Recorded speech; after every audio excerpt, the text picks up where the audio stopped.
ത്രികോണ മത്സരം അക്ഷരാർത്ഥത്തിൽ നടക്കുന്ന ഒരു മണ്ഡലമാണ് പൂഞ്ഞാർ. എൻ്റെ മണ്ഡലമാണ്.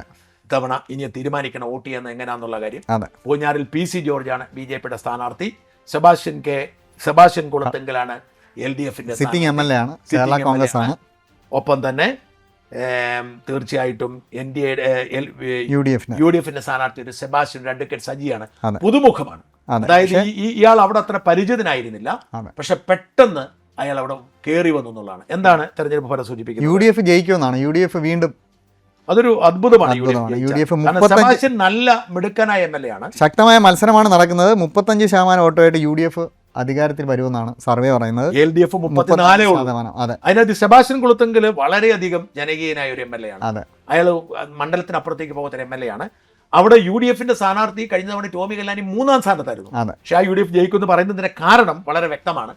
ഏതാണ്ട് 30,000-ഓളം മുസ്ലിം വോട്ടുകൾ ആ മണ്ഡലത്തിലുണ്ട്. ഈ മുസ്ലിം വോട്ടുകൾ കഴിഞ്ഞ തവണ PC ജോർജിനെ തോൽപ്പിക്കാൻ വേണ്ടി LDFിന് പോയി. ഇക്കുറി ഈരാറ്റുപേട്ട ഭാഗത്ത് തന്നെയുള്ള ആളാണ് UDF സ്ഥാനാർത്ഥി. അയാൾക്ക് മുസ്ലിം വിശ്വാസം പിടിച്ചെടുക്കാൻ കഴിഞ്ഞാണ്. അങ്ങനെയാണ്, അതുകൊണ്ട് മാത്രമായിരിക്കും മുമ്പിൽ. PC ജോർജിന് 28% വോട്ട് മാത്രമേ. അപ്പം ശക്തമായ ത്രികോണം അല്ലേ? 35, 34, 28. ഇതിനെല്ലാം വേണമെങ്കിൽ എന്താണ് സംഭവിക്കുന്നത് നമുക്ക് പറയാൻ പറ്റത്തില്ല. ജോർജ് മുന്നേറിയിരുന്നു ആദ്യഘട്ടത്തിൽ.